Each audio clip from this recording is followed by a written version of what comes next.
We're back with more of the Instigators, presented by Seneca Resorts and Casinos. Nothing else comes close.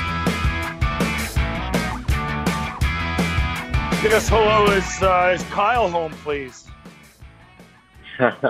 Kyle's home. What's up? Oh, not much. Just hanging out at home. How about you guys? You sound thrilled. You sound really excited right now.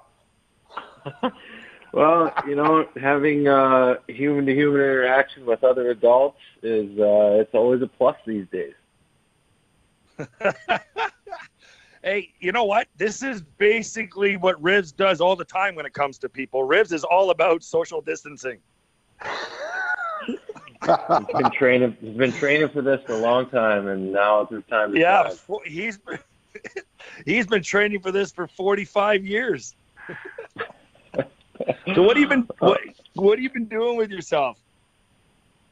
We've just been kind of hanging out, going outside as much as we can. Last week it was decently nice, cold over the weekend, but definitely last week we had some structure for the kids with school, and we had different classes for my oldest, and like reading, writing, math type of stuff, and a couple of things on the computer, and so that helped. We got a lot of gym classes, a couple of recesses a day, lunch, and then the weekend was a bit of a free-for-all with the kids. But yeah, we've just been kind of hanging out and just, and this time, like, all you can really do is enjoy it. Like, there's nothing you can do about it, so you might as well just try and enjoy your time with the people that are around you.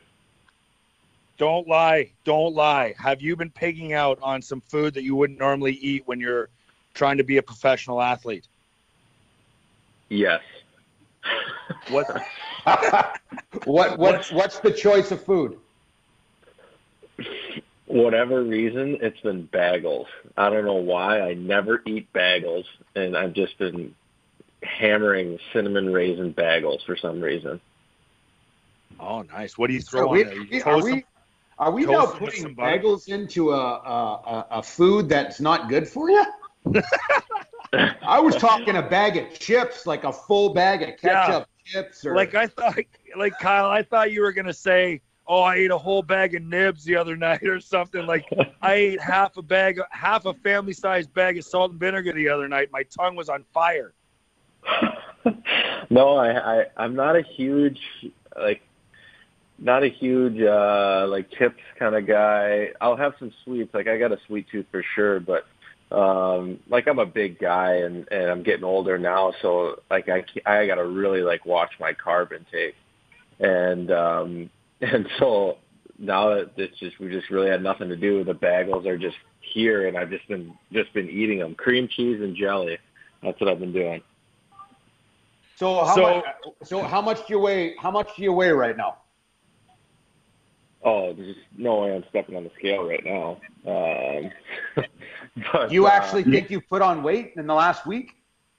Honestly, probably not. I'm probably the exact same, because I'll have a bagel and then I won't eat for a while, and I'm still working out, and so I honestly probably haven't gained any weight. I just haven't stepped on the scale. So what are you doing for your workouts? What are you doing for workouts?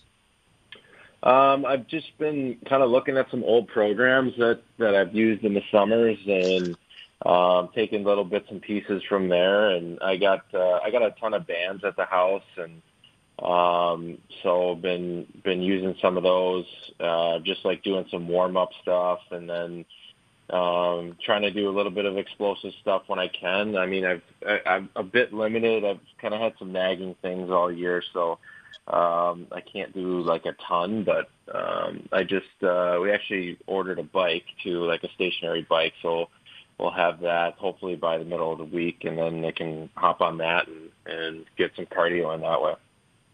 Like, what kind of bike are we talking? Like an Airdyne? Are you talking like one of those? What were the Fitron things that? Like, what kind of bike are you talking about?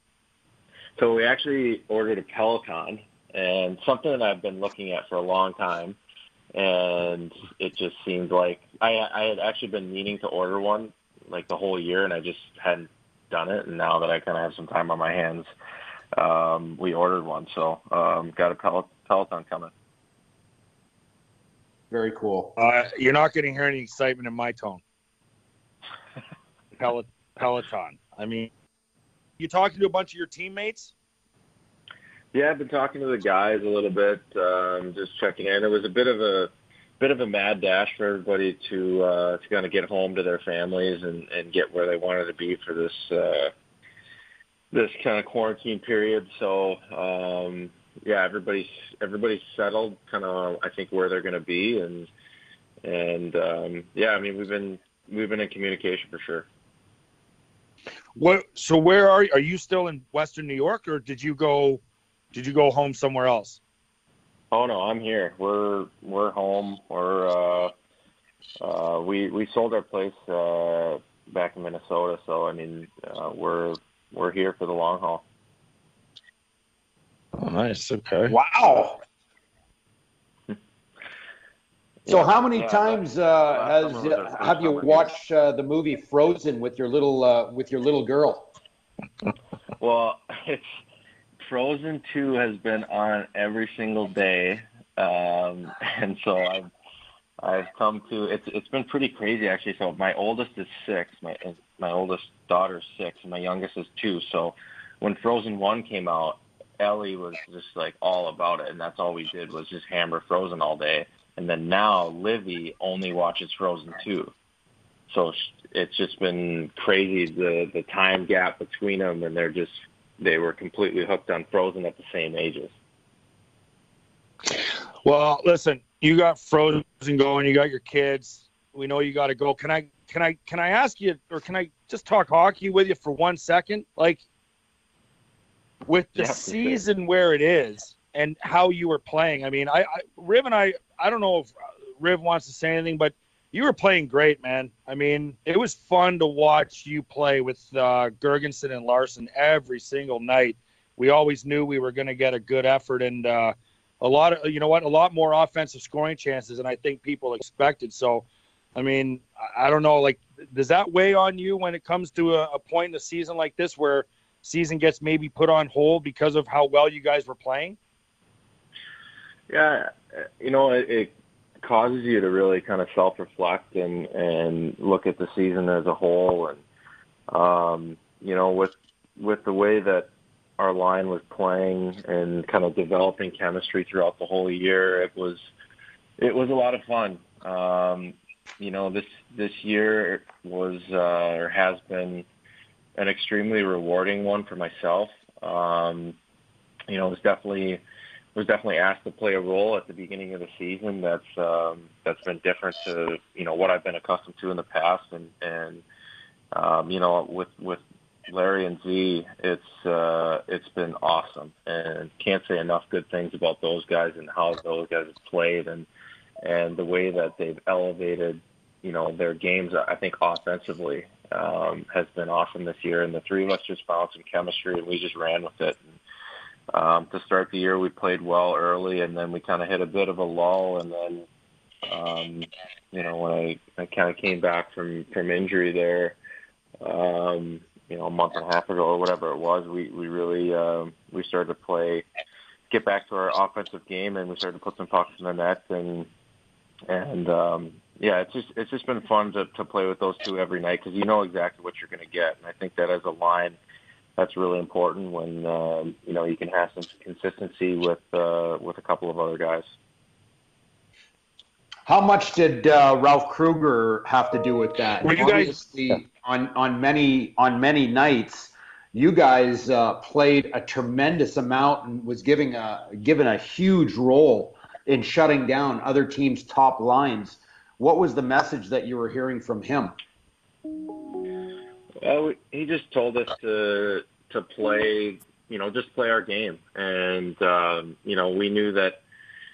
we knew going into a lot of nights kind of which line we were going to get and what's expected of us. And when you're going out there and playing against teams' top lines, you know that, hey, look, number one job is to shut the other line down, and because it's going to give our team the best chance to win. And a big part of that for our game was was going to score and going to create offensive opportunities, because if the other team's best lines are stuck in their own zone, they're not going to be able to create the offensive chances that they like, and it's going to frustrate them. It wears them down. You know, I've been on the other side of that when you're playing against lines that just play simple and do things the right way. It's not an easy thing, you know, as a skilled guy to overcome and to just stay with it mentally for the whole 60 minutes. And I think that was probably the thing that we did, you know, the best this year was just stick to our game no matter what. You know, it was, you know, if one guy's struggling on a line, like you just keep doing the right things, and it forces you to kind of get into the game, and it forces you to just move your feet and do the right things. And it was a ton of fun to accept that role for the three of us and play that role. It was a lot of fun. Yeah, before we let you go, do you think that being on the other side of those types of checkers made you kind of see what it was you guys were trying to do from that different perspective and give you a better angle of it? Yeah, it definitely gives me a little bit, you know, different experience. But, you know, I just tried to go play my game and like I said, play the game that was asked of me. And, you know, it's been in the league for 12 years now and been up and down, played some different roles, but I feel like kind of always ingrained in me was to play hard. And so I feel like that's been number one is the work ethic. And so I tried to never make it matter who I was playing with, whether I was playing a first line role, a fourth line role, and just try to do the best with what I had. And you know, with these guys, it's definitely been easy to just continue with that work ethic and then, you know, mold into something that happened organically with our line. Kyle, thanks for your time, and enjoy the time with your family during the quarantine. And obviously, to you and all the rest of everybody else in the hockey world, we hope to see everybody back on the ice as soon as possible.